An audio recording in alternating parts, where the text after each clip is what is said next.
high atop Caesar Rodney Square in beautiful downtown Wilmington, Delaware, the first state, now with almost 1 million people, actually 989,948 people in the census released a few weeks ago, but over 70% of the adults fully vaccinated.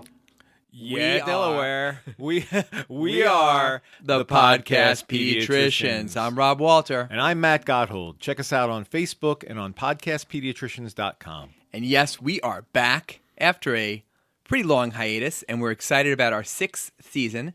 So everybody, did you miss us? I don't think really anybody missed us at all, but we really missed doing this. So Maddie, how you doing? How is the summer? I'm good. Good summer. You know, like most summers, it moved right along, and all of a sudden you blink, and we're not August already, right? I know. Spent a little time in Vermont with my wife last week. That was very soothing. Gotta love the Green Mountain State. And haven't caught much music, although I'm trying to make up for that this fall with lots of concerts scheduled. Of course, adequately protected. Exactly. Mm-hmm. I've got James Taylor and Jackson Brown Wednesday. Nice. And highlight, lowlight, for my summer, I turned 60. 60 last month, and Susan put together a family celebration at the Jersey Shore, which was excellent. Didn't really hit me about being 60 until I heard the song When I'm 64 on the radio. I'm like, oh, frick. That's 4 more years. So, Maddie, will you still need me? Will you still feed me? Do you feed me now? When I'm 64 in 4 years. Wow, you're old. Just to be clear, I'm significantly younger than my treasured friend and podcast partner, Rob. Yeah. Mm-hmm. So another highlight of year the and summer, a half. Okay. Right. It's still significant. Another highlight of the summer was the most recent Hot Topics for Pediatrics in Orlando a few weeks ago. And once again, Robberino, it was fantastic. It was fun. Yeah. It was fun. We had lots of good experiences in Florida outside of the meeting. Rob's and mine were different. I mellowed out with my wife and enjoyed some fine dining. Of course, I only managed to lose my phone 3 times this trip. Once in an Uber, and that was interesting unto itself, but that's a story for another day. How about you? You were busy. Different experience. After we did the talks in the conference in the morning, I went to the parks every day with my adult kids. And I have to say, I was the only person at Disney World, it seemed, to wear a mask. At that time, there were signs all over the place that you only need to wear a mask if you're not vaccinated. So everyone looked at me and said, well, that guy's not vaccinated. But I didn't care because it's Florida. And despite being really crowded and a heat index of 110 degrees, I'm looking on my phone at the heat index when I'm standing online for the Haunted Mansion, my favorite ride, and it was 110 degrees. But I kept that mask on, and oh my goodness, the new Star Wars Rise of Resistance is awesome. It's like you've been dropped in the middle of a Star Wars movie. Matt, still didn't entice you? You are like a 5-year-old. I'm happy to hear about it and not to be there. Yeah.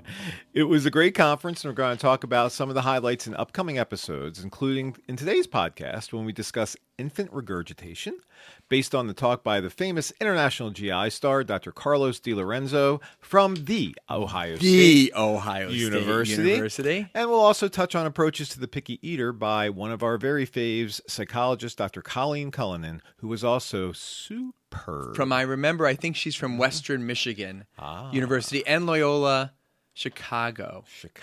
Yes. It's your kind of town. It is. But first, of course, just when you thought COVID-19 was in the rearview mirror, it has roared its way back with the Delta variant, which did not originate in the Delta House at Faber College. It's the other famous Delta. Other things originated in that house. And this Delta variant has really made severe COVID-19 in the United States truly a pandemic of the unvaccinated, and has meant increased hospitalizations, more deaths, and an increased risk to those who are especially not vaccinated. They also can become long haulers and experience side effects for God knows how long. Unfortunately, the Delta variant has also led to more breakthrough infections in the vaccinated. Although these infections are generally more milder for those who experience them, they tend to be contagious for a shorter period of time and much less risk of again becoming sick and being hospitalized. The vaccine works insanely well preventing severe disease, even with the Delta variant. But breakthroughs are real. My mom's in assisted living. She's 88, and they had some cases and one death. I think someone in their 90s. So the more unvaccinated people around, the more the virus stays and mutates, and it threatens the most vulnerable, especially the elderly. So definitely, I've seen an uptick in cases the last few weeks. We saw 32 kids today. I'll see if any of those came back positive on this busy Sunday, but not as many as that peak of January, February last year. How about you? Yeah, we're starting to see it resurface some in our offices. Again, not to the same extent, hopefully never to the same extent, but it's out there, along with a bevy of other viruses that, of course, make this all the more complicated and confusing for those of us who practice medicine, especially pediatrics. Oh my gosh, the RSV season, which is in the fall, it started in July, and it was severe, so everything was upside down, and we are deathly afraid of what's going to happen with the flu. Last year, as you recall, we mentioned it probably would be about zero because no one was traveling. It didn't go down to South America and Southern Hemisphere, and so it wasn't coming up. But this year, we are deathly afraid. And the vaccine for adults just hit the pharmacies. They always get it before we do last week, so hopefully we'll get it soon. But everybody of all years, get your flu vaccine this year. And to paraphrase The Godfather and later The Sopranos, when it comes to COVID-19, just when we thought COVID-19 was out, it pulled us back in. And I don't know about you, but this is the first time I'm just feeling kind of burned out. I mean, it was tough last year. We had a lot of adrenaline. We kept going, but having it come back and everything that goes along with it, from the masks to our offices to the phone calls, I love practicing pediatrics, but just feel like it's really, really taken a toll. So with that in mind, and despite an overwhelming public request to cease and desist, we find ourselves back in a position where we need to sing COVID days. Oh, they were dark and long COVID days, but we stood tall and strong COVID days. COVID days. Okay, can we put that in a box and never open it again? I'm not promising anything, but Maddie, hit us with a disclaimer. Sure will. We are sharing our own personal opinions on pediatric care. Always talk to your own pediatric caregiver about your child. Pediatric caregivers should always consult expert guidelines and consider their own community standards of care. So the last time we covered COVID, which was in the spring, many folks were still trying to get vaccinated. Now, the main groups of unvaccinated Americans are children under 12 and those choosing not to be vaccinated. Many of the unvaccinated adults report that they are doing their research on the topic. Doing their own research. Yikes. So as pediatricians who do our very best to keep up with the science of medicine, and not for nothing, have a combined 60-plus years of practice between us, when we hear that someone has been, quote, doing their own research, it makes us cringe a bit. It's amazing that there's such an abundance of information available to the public these days. It really is a phenomenal thing. But there's no global editor to make sure that what is available is actually true. So we are unfortunately dealing with a good number of people who think that the half hour they spent on Google is enough to convincingly argue a position with somebody who has dedicated a huge part of their lives to the topic.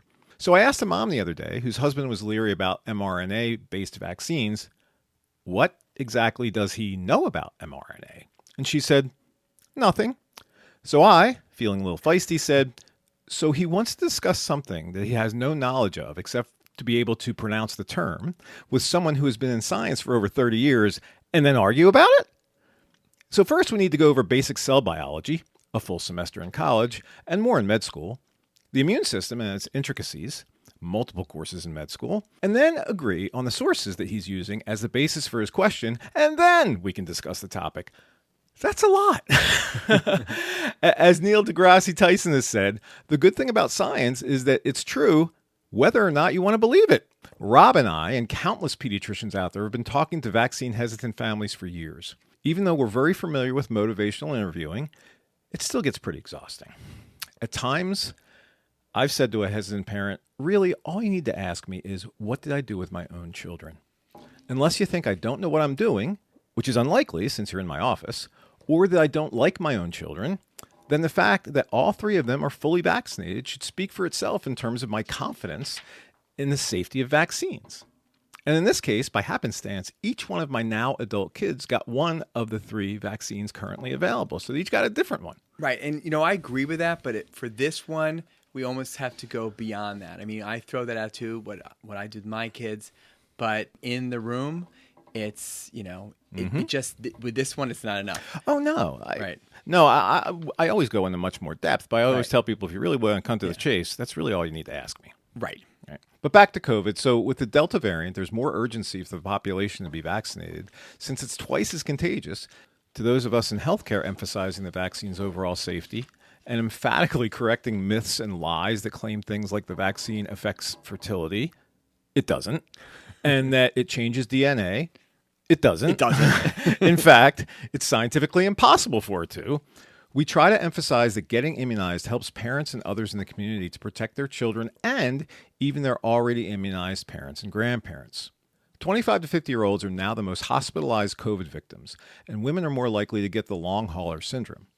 This can mean, among other things, that the family's primary caregiver, the mom, can either be extremely sick and or suffer from ongoing side effects from the virus if they get it.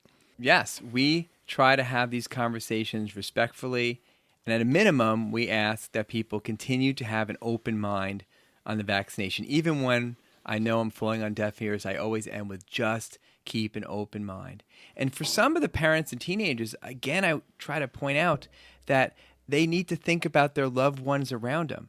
Like, especially the dads. These dads are not bachelors living in a bachelor pad on their own. They've got a family, they've got kids, they've got parents, people who depend on them for their jobs to help make money, people who are living with them, and the increased risk to their spouse, to their parents and kids of them not being vaccinated, is real. If, as you said, if not going to do it for others, do it for your loved ones. And then it also helps everybody. So even before the COVID variant, 14.4% of the U.S. COVID cases have been in children. But this percentage seems to be rising with this Delta variant. 121,000 kids were diagnosed with COVID in the past week. And as we said before, viruses usually mutate to become more contagious, but less deadly. And this has long been the case. Like with Ebola, it left quickly because it killed too many people and didn't spread. But honestly, in Florida and Texas, it appears that kids with the Delta variant are actually getting a little bit more sick than kids with the initial COVID-19 version. And although the data is not entirely clear about this trend, and it is still true that overall children do not tend to get as sick as adults do with COVID, the thought that the virus has mutated to a variant that's a bit more dangerous for young kids is worrisome. And of the 5 to 11-year-olds with COVID, about 2.4% of them now are being hospitalized, where previously it was about 1.5%. So yes, that is a worrisome trend. For older kids, 12 to 17, the hospitalization rates do not seem to have been changed. But again, they're still a lot less sick than adults. The overall death rates of kids is very low compared to the general population, 0.7% of all the deaths from COVID, and only about 400 out of 628,000 total deaths in this country are in the pediatric age range. But it leads to the question, why is the COVID rate so much higher in kids living in Florida and Texas and now Louisiana? I think it's pretty clear because those states have low adult immunization rates, which put the kids at more risk. And many of them live in areas that don't really promote masking from the top down, from the top government officials down. They really are working against masking, and you can see this in the battles in schools for masking. Yeah, very politicized. I mean, even here in Delaware, where our governor mandated masks for students in schools, a recent school board meeting in a district where we both practice had to be canceled because so many people came to the meeting and refused to wear masks indoors.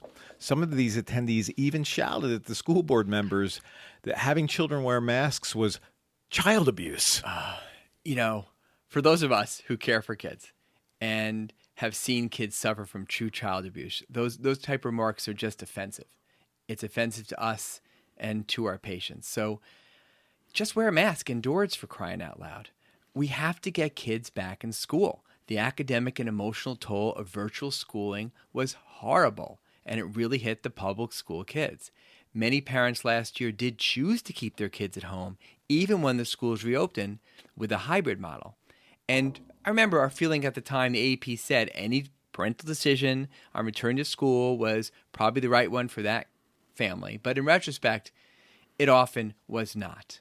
Many parents chose not to send their kids back to school, in my opinion, by overestimating the risk of COVID-19 for the kids and underestimating the academic and especially the emotional effects of not being with peers at school. Now, some parents managed to do a decent job of virtual schooling, and they kept their kids outside sports. They had pods, they had some social groups, and that was great. But I think, Matt, we both saw some kids who basically didn't go out of the house for a year. They were in total social isolation, and it was horrible. Now, the newer CDC guidelines, and this is where it gets to the point of just wear a mask, say that a mask should be worn, if possible, for any child over 2 at all indoor gatherings and on school buses. They're not needed outside as long as they're at least 3 feet apart, and that close contact tracing and quarantining is not needed for school kids if they were close to a child with COVID, if both of them have masks on during the interaction. So that means that the schools will not have to shut down as often as they had to do last year if there's a positive case reported in a student or a teacher or a staff member. Again, if everyone wears a mask. So speaking of masks, Matt, have you been asked to write a letter by parents to exempt their children from having to wear the mask in the school as mandated by the state? I have. I mean, only a handful of times. And I'm sure my partners have had a handful of parents ask them the same thing. But as far as I can remember, I haven't written a single one yet. You know, it's just, you just can't justify it from a scientific standpoint. Yeah, me too. Yeah. But this week took the cake. I was asked by a family to write a letter, and, you know, I like to say is, oh, Lordy, I got yelled at for not helping save their children. One grandma said she was monitoring the playgrounds and they were making kids wear masks even outside. And I did point out, like, did you talk to them? Maybe the parents wanted them to wear a mask. Maybe the children wanted to wear a mask. You can't assume that. And maybe the parents want them to wear it all the time at the school. And then she just said, well, then those parents are stupid. And then she claimed that the masks are filled with carbon dioxide and feces. Feces. I mean, who's putting feces in her children's mask? I mean, that would be my major question now, is not should you wear a mask, but where are you getting these feces-filled masks? Probably those same evildoers that put the microchips in the vaccines. Exactly. Again, wearing a mask inside the schools protects the kids, the teachers, the staff, prevents the school from being shut down. If there's cases like last year, we need to do everything we can to keep the schools open and kids in school. Those same parents who said don't wear a mask, if the school gets shut down from a case, they'd be screaming, why can't we let the schools stay open? Well, put your kid in a mask and you won't have to worry about it. So lastly, as we mentioned in a previous episode, the obesity rate in children has skyrocketed during the pandemic. As reported in a study by CHOP, published in the journal Pediatrics just a couple months ago in May. Obesity went up 2%, which are mostly low-income and minority children. We've also seen an explosion of eating disorders, and getting those patients services has been hard. There's about a 6 to 9 month waiting list locally for us in all the eating disorder centers. All of this in addition to the astronomical levels of anxiety and depression that we're seeing, and it's almost inevitable that we will start to see a spike in teen suicides. And I've read a few things starting to show just that. Really sad, yeah. Some vaccine hesitant families report that they're waiting until the FDA officially approves the vaccines. Thankfully, this will likely happen this week. Yeah, they're saying it's going to be maybe tomorrow. Sure. Finally. Finally. Yeah, and hopefully that will be sufficient evidence to convince some people of the safety of these vaccines if they haven't been convinced already, but it may just be wishful thinking on our part. You know, the FDA approval will likely speed up more mandates in the public and the private sectors. Health systems led by Baylor and by Columbia, and more recently, health systems here in Delaware have already instituted mandates for employees. And colleges like Rutgers and Cornell and a bevy of others, especially in the northern states, are mandating the vaccine for students. Just think of it, Rob, having hordes of 18 to 24-year-olds who tend to pretty much ignore social distancing completely at a baseline anyway. So all these kids descend on a small college town from all over the country, and then they return home for Thanksgiving break, and then they come back to school only to leave again for Christmas break, and then they return to college again in January. And all this is a recipe for COVID-19 nightmare scenario disasters. I don't blame the colleges at all for their vaccine mandates. I don't either, though. I got a lot of angry phone calls from University of Delaware parents saying, can you believe they're doing that? And it's not right. I'm like, yeah, I believe it. I think it's a good public health policy. And to be fair, there has been some very rare but significant reported side effects from COVID vaccines, such as the post-vaccine myocarditis and Guillain-Barré syndrome. And we do not shy away from discussing these side effects with the families in our practice. I bring it up when we talk about it. You bet. There have been 100 preliminary reports of Guillain-Barré syndrome, which is a neurologic syndrome where they start to get weaker from the legs on up, and it can cause severe issues and breathing issues. And this happened following a dose of the Johnson & Johnson one-shot vaccine. Now, this is 100 cases out of 13 million doses. 95 of those 100 did require hospitalization, and 1 died. Most recovered completely. And of note, Guillain-Barré is also seen at slightly increased rates following other vaccines, such as the flu vaccine and the shingles vaccine. But I think both of us talked about this. I think our biggest concern as it relates to the COVID vaccine is the possibility of myocarditis or heart muscle inflammation that's been reported in 400 to 500 younger people who received either the Pfizer or Moderna mRNA vaccine. For some reason, this side effect seems to mostly affect boys, and it seems to manifest itself usually around day 3 after the second dose of vaccine, although the range can be from 2 to 10 days after the second dose, but it's rarely ever seen after the first dose. Now, the symptoms of this myocarditis are usually some kind of combination of chest pain, shortness of breath, and palpitations. I don't know about you, Matt. When I heard the symptoms, I went, oh my gosh, because those are typically the exact symptoms we see in kids who suffer from anxiety. And the children we're seeing these days are often experiencing tremendous anxiety day to day. So the fact that some children have gotten myocarditis after the vaccine certainly increases anxiety for parents taking their healthy teenager to get a vaccine. But we also do worry if we overemphasize this rare side effect, then it may cause a lot more unnecessary anxiety in teenagers and parents who then 3 days after the second vaccine say, I think my chest feels funny, my heart's racing, and a lot of ER visits and a lot more testing, which may be unnecessary. So it's complicated and it's hard, and it's a dance in the room to tell people about the side effect, but not make them overly anxious about it.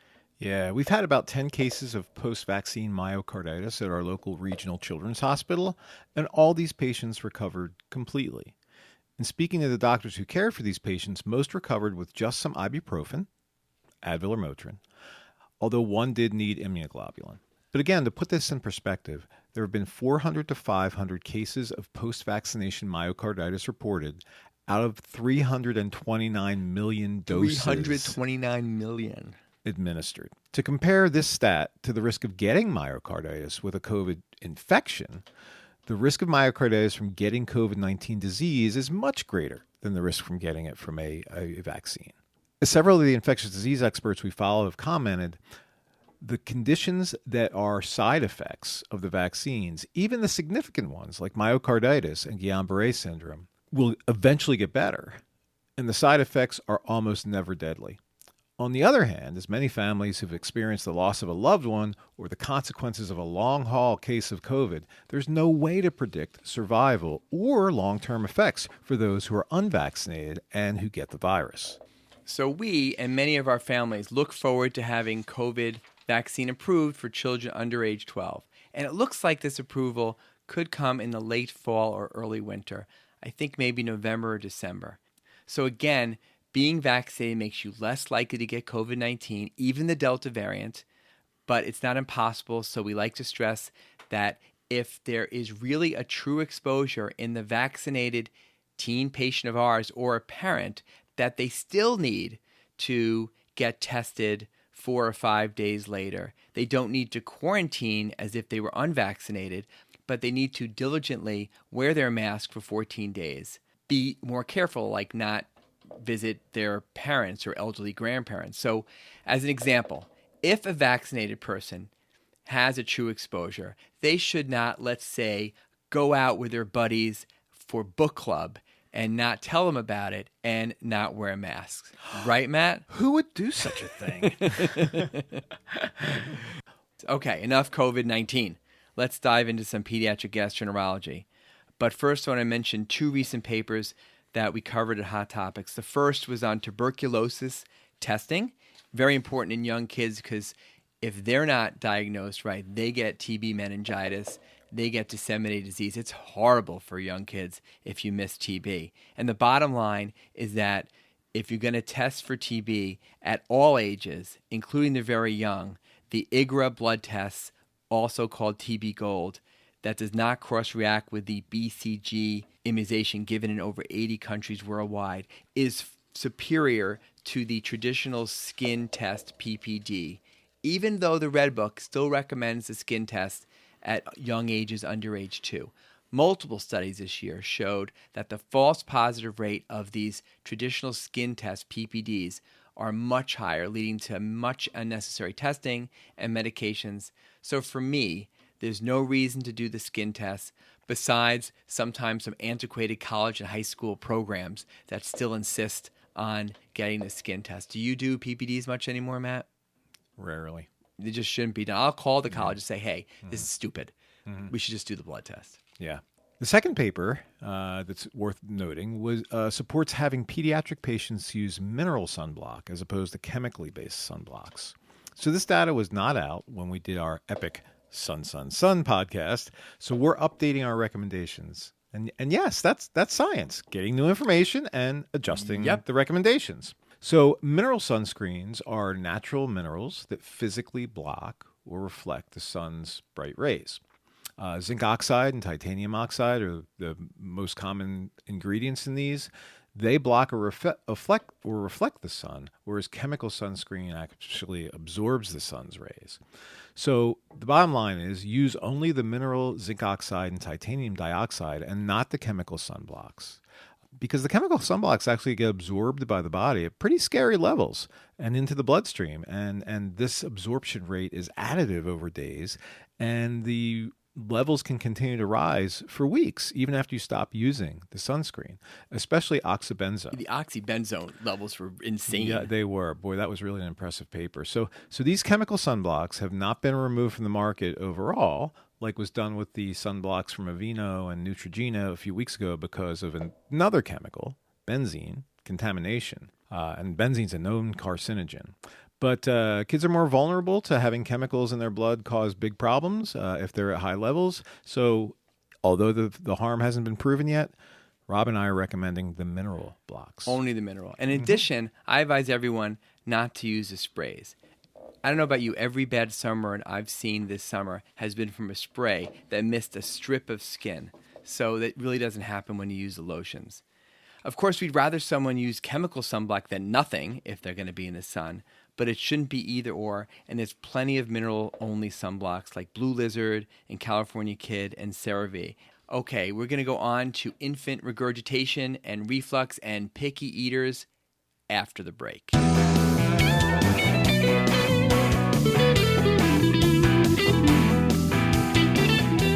Okay, and just a word about our sponsors. So Julie Ortiz and Triage for Pediatrics, they've been a tremendous boon to our practice in terms of after-hour support. You can contact Julie at phone number 214-450-5030. It's Julie Ortiz, and it's Triage for Pediatrics. And also High Fives, the number 5S, by Jim Hansen, the Marine. His company will do everything for you in website development, PHP programming, systems administrations, and systems security. There's been a lot of ransomware attacks on a lot of businesses, including medical businesses, in the past just month. He's great, and I recommend him. His phone number is 877-483-1040.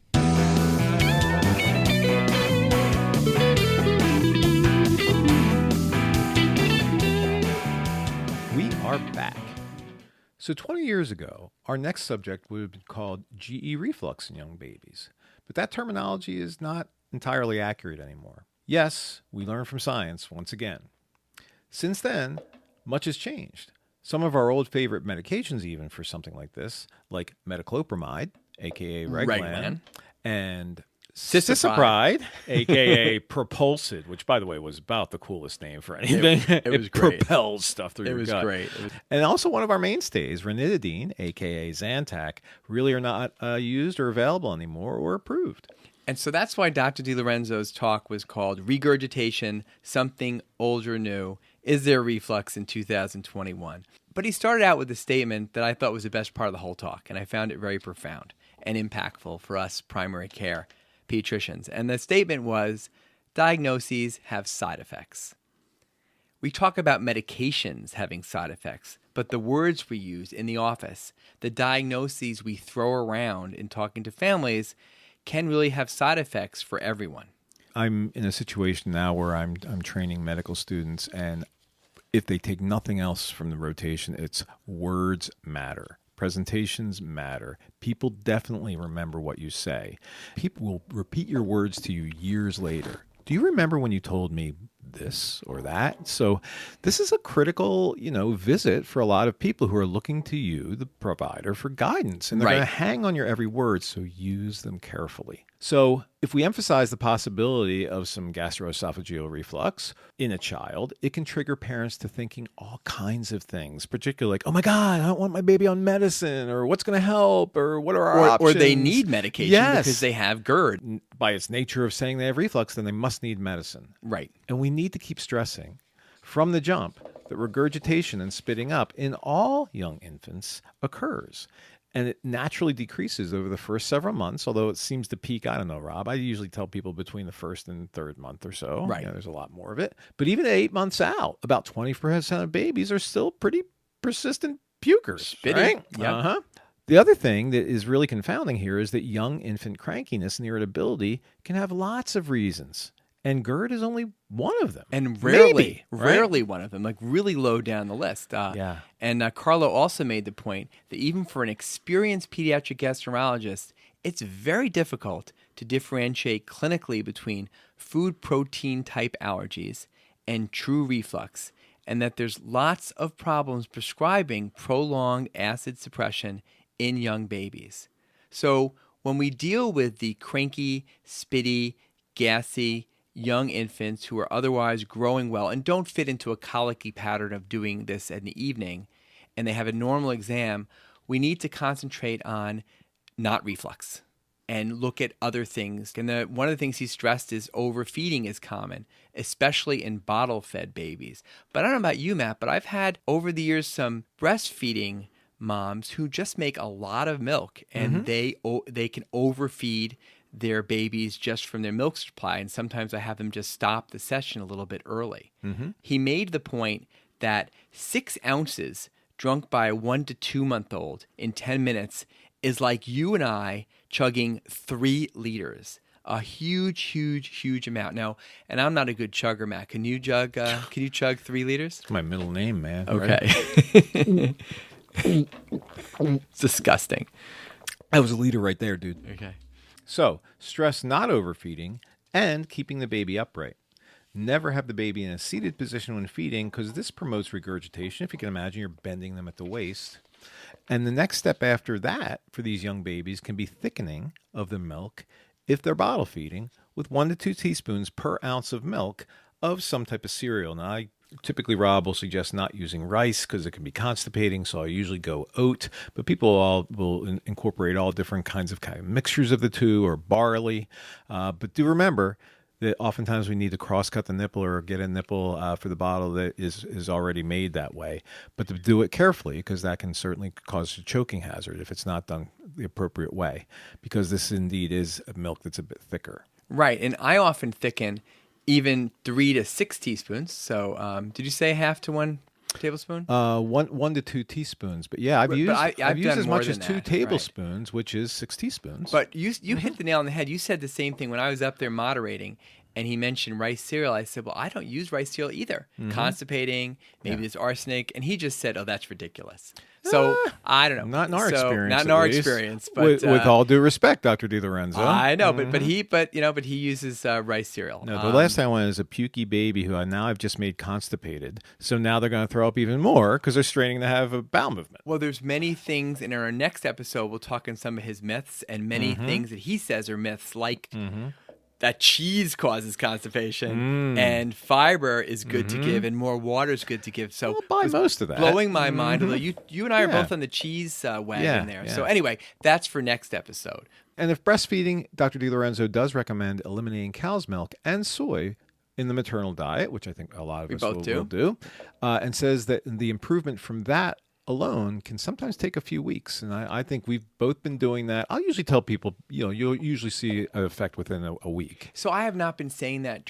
specifically, and I think I'm starting to, because they'll do it for 3 days and say it didn't work. Yeah. So we have to tell them to be patient. Do you ever check a stool for blood? Oh, I do. And I look for occult blood. We look milk protein sensitivity and allergy. Although if the kid's growing great and such, I think that's much less. But pretty early in the workup, I'll say, let me look for blood. Yeah, I mean, I only really do it for the kids who are symptomatic. Although oftentimes, I don't know about you, but you can almost see the milk protein thing coming because they come in for their 1 week, a visit a couple days, and then maybe a week later, if they weren't gaining weight well, and all of a sudden you've got this very tympanitic belly, that is like a little volleyball when you're tapping on it. And you're like, oh, I don't know where this is going, And a lot of babies are just gassy because they're gassy. But it's also a little bit sometimes a harbinger of things to come. So one of the recommendations that really struck me, and thankfully I think affirmed what Rob and I do already, is that if a baby's bottle feeding or formula feeding and still not better, the appropriate thing to do to go right to a protein hydrolysate formula,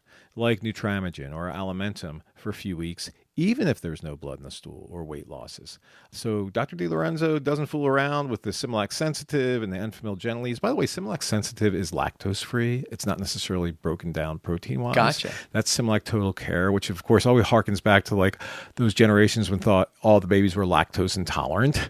Right. It's actually, and babies are rarely lactose intolerant. So 1 in 10,000. I don't know why it even exists. Well, because it's playing on the grandmothers, oh, you were lactose intolerant when it's actually. Right. We also have to be careful that when we go to some of those formulas, it's often not covered by WIC. Right. If they're state insurance, so that's another issue. But when I got back to the office, and soon, like the second patient I saw really fit this situation, and I did end up going to one of the protein hydrolysates. We have some samples in their office, and it was pretty quick. In like a week, things were much better. I think that I normally would have fooled around a little more before I did that. So I thought that was satisfying to see that help right away. There was questions from the audience, and it comes up in the office about what about probiotics on these kids? And I'm like, I don't know. There's just not a lot of good studies for it. If they get it from a reputable place and they want to try it, that's fine. I don't go out of my way talking about probiotic, but maybe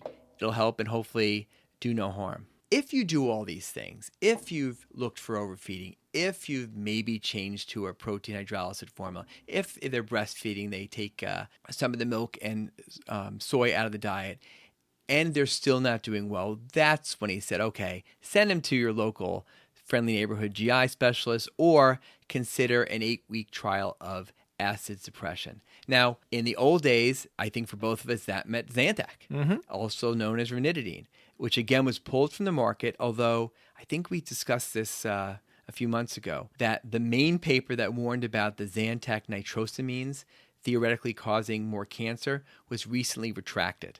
So maybe it shouldn't have been pulled, but it ain't never coming back. I'm already seeing those late night TV ads about, did you ever take Zantac? And do you have remember cancer? When Tylenol got pulled and it was for something completely different, and they were able to make their way back in the market, kind of like after memories had faded a bit? Well, Tylenol was at least Tylenol was because it was being tampered. It was tampered. I was in Chicago back in the 80s, so that was different. But I don't think it'll come back. I think for most of us pediatricians, if we're going to treat with a medication about decreasing acid for reflux type thing, we're going to famotidine, otherwise known as generic Pepcid, once a day for the youngest kids or maybe twice a day for the older infants before we consider a protein pump inhibitor. And I don't think I'll ever use a protein pump inhibitor de novo by myself in a kid under 4 or 5 months ever again. Mm-hmm. How about you?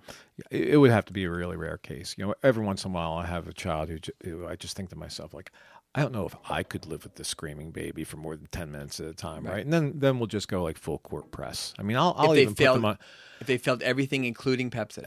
No, I mean, like from the jump, sometimes I'll actually, there are a couple tricks I use, but one of which is to put them on some Carafate for about a week. Okay, that's different, right? So it's essentially a liquid Band-Aid, right? Right. And give them a chance to settle down so we can actually truly evaluate them. Right. Maybe at the same time that we're starting a little bit of Pepcid or something along that lines. I'll even occasionally, especially for a completely miserable baby that I'm not quite sure what's going on, or maybe I think it's milk protein intolerance, but the milk protein intolerance is leading to some reflux, kind of it's a consequence of the reflux. I'll use a little bit of over-the-counter antacid for a week or so, like in a baby, like 1.5 mLs. Like what? 4 times a day. Like, Mylanta. I mean, not Mylanta. Yeah, Mylanta. Yeah, right. Mylanta or the generic. Mm-hmm. So you have to be careful with using that for more than a week or two, because then it's potentially, in theory at least, can start to mess around with the magnesium and the phosphorus levels in the babies, just because of the chemical components. Right. But for a week or two, very safe. In fact, as I recall, we used to put things like Prilosec and Prevacid, granules into. Right, but that's what I've changed. Mm-hmm. I'm not using Prilosec, Prevacid, Nexium on the young infants anymore. Yeah. I'm just going to have them see GI before I do that. I hardly ever do, but I won't say I would never would. Okay. Mm-hmm. Dr. D did do a deep dive into these proton pump inhibitors like lansoprazole, which is Prevacid, and omeprazole, which is Prilosec, and Protonix, pantoprazole. Boy, you need like a whole diction lesson to pronounce all these things. And that while they can help with some eosinophilic esophagitis and protect against NSAID-induced GI diseases and help with some GI bleeds, in a number of studies, multiple studies, it seems that they're no better than placebo against GERD in young kids. And it also does not help with asthma, which is kind of another whole story in terms of reflux and asthma. Do you remember that 10 or 15 years ago? It was all the rage to give PPIs in severe asthma, thinking reflux causes wheezing. Yes, and a feedback loop from the vagal nerve. And remember that one pulmonologist at DuPont, I won't say her name, but everybody went on PPI. Yeah. And he made the point also with these protein pump inhibitors that much of the increased PPI use in infants was first driven by the fact that the FDA approved them in infants. Mm-hmm. As soon as they approved them, the use went up, double and triple. And the protein pump inhibitors do seem to increase the risk of pneumonias and C. difficile diarrhea and bacterial overgrowth in the gut, while sometimes decreasing vitamin and mineral absorption, including calcium, magnesium, B12, and increase food allergies and possibly increase fracture risk. The other big negative point about PPIs is that it's a medication that creates a need for itself, essentially. So when you're on a PPI, like a generic Prevacid or Prilosec or Nexium, for more than 3 months, you'll get a rebound hypersecretion of acid if you stop it abruptly. So if you ever have a child, a baby, an older kid on a proton pump inhibitor, realize that when you stop the PPI abruptly, the reflux is actually going to worsen. So you really need to wean this, usually over the span of several weeks, in order for that effect not to occur. So I didn't know that particularly. Did you? I did, yeah. I don't use it very much at all, as I said, but I particularly now have to think, okay, it's got to be really slow. Because you hear about, we stopped the medication, the reflux got worse, so we went back on the medication. Right. That's just because often you get rebound, increased acid. So that's a good pearl. So in summary, we agree that we need to call spitting up in young infants regurgitation and not reflux, although I'm sure we'll both slip from time to time, and that this is mostly a non-acidic and type of a situation, and the acid suppression doesn't seem to help. Much of the studies time, show it. Like you said, though, there's always exceptions. Absolutely, yeah. We'll do it in the kids who we feel warranted just based on our own clinical acumen, right? So again, I completely appreciate everything that Dr. DiLorenzo said. I think that he has facts to back him up, and I think, like with everything in life and in medicine, sometimes there are exceptions, and we have to think along those lines. So try thickening, avoid overfeeding, and get the cow's milk and soy out of the breastfeeding mom's diet, and try 2 to 4 weeks of a hydrolysated formula if a baby is formula fed before pivoting to acid suppression or to a GI consult in young infants who are growing well still and have normal exams. And as you said, the exception make the rule. So also the week after I got back from the conference, I had a 6-month-old, so a little bit older, who was having really refluxy type of symptoms, and I tried all the other things and failed it. And so what did I do? I put her on a PPI, and within a week, it was a new baby. So again, that was a 6-month-old, so a little bit older, but it doesn't mean these medications don't have their place, and we'll be careful.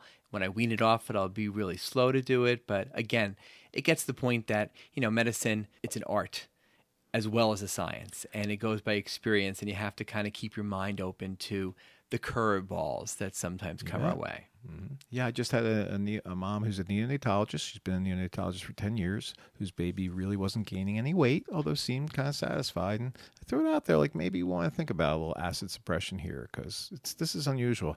Bam! All of a sudden, this kid's picking up like ounces every day. Right, and the kid wasn't arching. It wasn't having the classic, wasn't throwing up all the time. Right. Yeah, but this is one of those, like, balance the pros and the cons here. Right. And it's worth a trial of something that we kind of know the limitations of. And your spidey sense starts tingling like, something's different about this kid. Yep. Yep. I mean, that's what decades of practice will give you. I can't tell you what it is, but I think that there's something that's worth pursuing here. Except then you keep leaving your phone in an Uber. So that's not part of my medicine, right?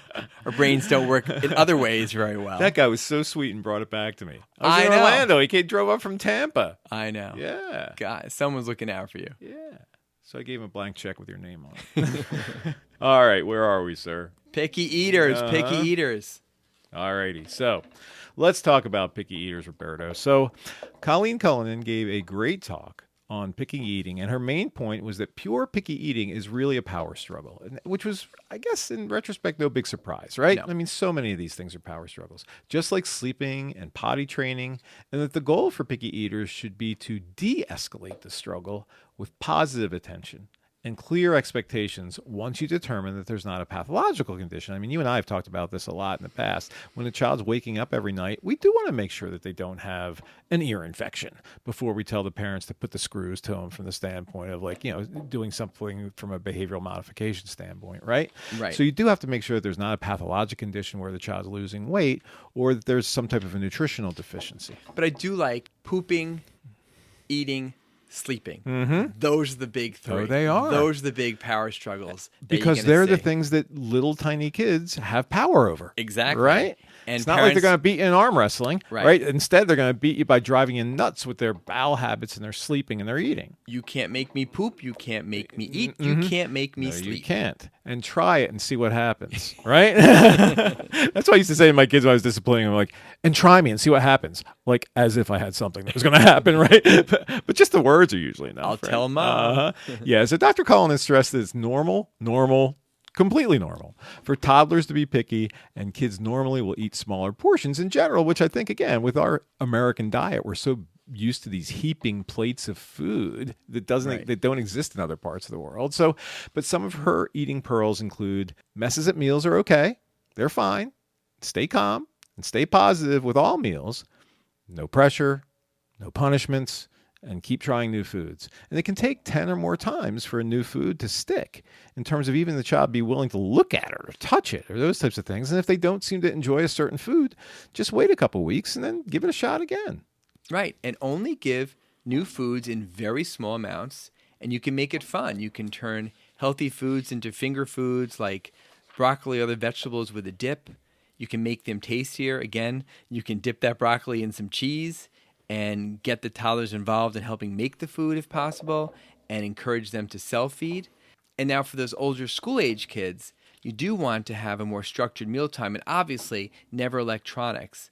But I got to say, oh my gosh, it's so common that I see, and I actually talk about when I have my families from South Asia, that they like to put their kids in front of the TV, and they like them to be plumpy, and their grandmothers overseas, often India, keep saying to them, your kid's too skinny, your kid's too skinny, your kid's too skinny. So I go out of my way to say, your kid's not skinny. There's a lot of obesity in this world. Your kid's fine. And stop putting a TV on to make them eat. If you had 8 children, you wouldn't be worried about them being picky. They'd be fighting for every scrap. So I don't know about you, but I have this very particular thing. Just today, during a COVID visit, and I was talking to a family, I'm like, and they were saying how skinny the kid is. Like, do you put the TV on? They're like, they only eat in front of the TV or else they'll never eat. And I said, well, just try them. They won't starve to death. Do you see that? Oh, I mean, this goes to such a much bigger topic, which thing, is well, even outside of the cultural, observations that you've made, this hooking in. I mean, we talked about with sleep, right? If I fall asleep in my mom's arms, then that's the way I always need to fall asleep. Right. So you've got this whole connection, this whole like as opposed to a sleep association. Now you've got an electronics association with when you eat. Eating, right? Really, really. And we see it over toxic. And over. Yep. Yeah. And so picky older school age kids should really avoid snacks or only have very light snacks between meals, not sugary drinks, not processed foods, not lots of milk. You want your kids to show up hungry for their meals. So especially if they're picky, the hungrier the better, right? So you don't want to give them lots of snacks and they're like, I can take it or leave it. You want them to be hungry. And again, give them small portions. Make the portions too small. Make them want more, not constantly telling them, well, you need to finish your plate. And I did love Dr. Cullinan's key point is that if there is food refusal, to never make a second full meal. The parents are not short order cooks. It's not a restaurant. True that.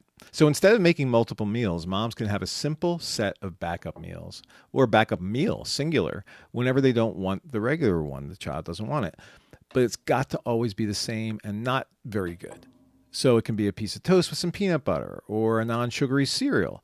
But it's not going to be mac and cheese, or chicken nuggets. Something that don't you see that? Well, he wouldn't eat, so I had to make him mac and cheese. Yeah. Who would ever want to eat if they know they can get some mac and cheese? It's called a comfort food for a reason, right? Some kids may have a specific anxiety around certain specific foods, and more frequent exposures to those foods could help, but it has to be done gently. And sometimes you can have the kids rate scary foods, 1 to 10, and then give them more points for trying the foods that they find to be intimidated by or scared by, and then they can cash those points in later for whatever, a lottery ticket.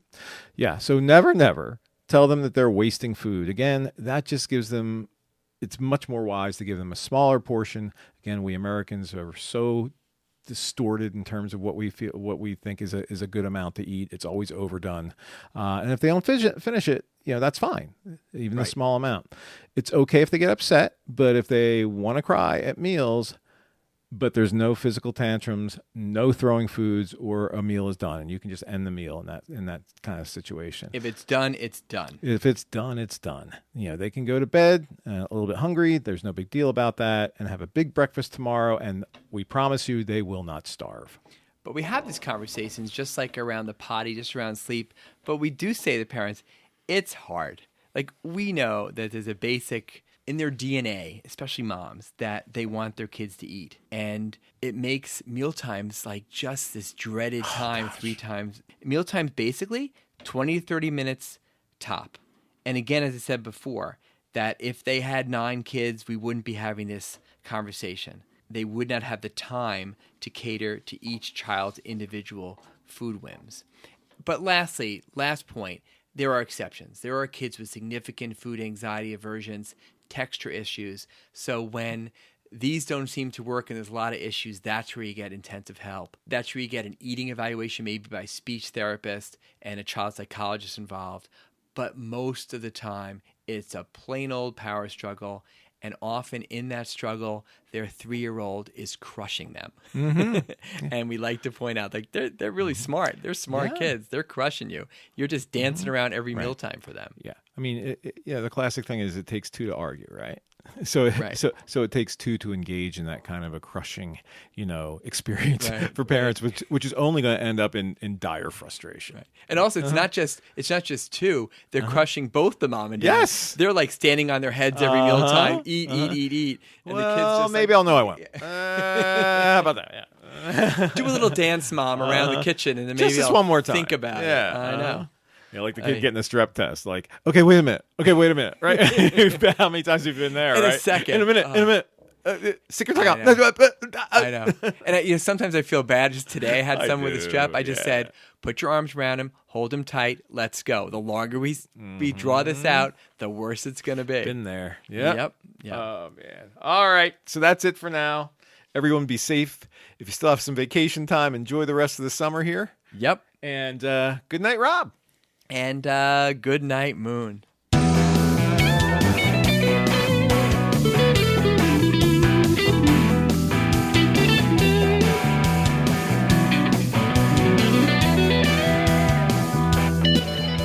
Podcast Pediatricians Productions. All rights reserved.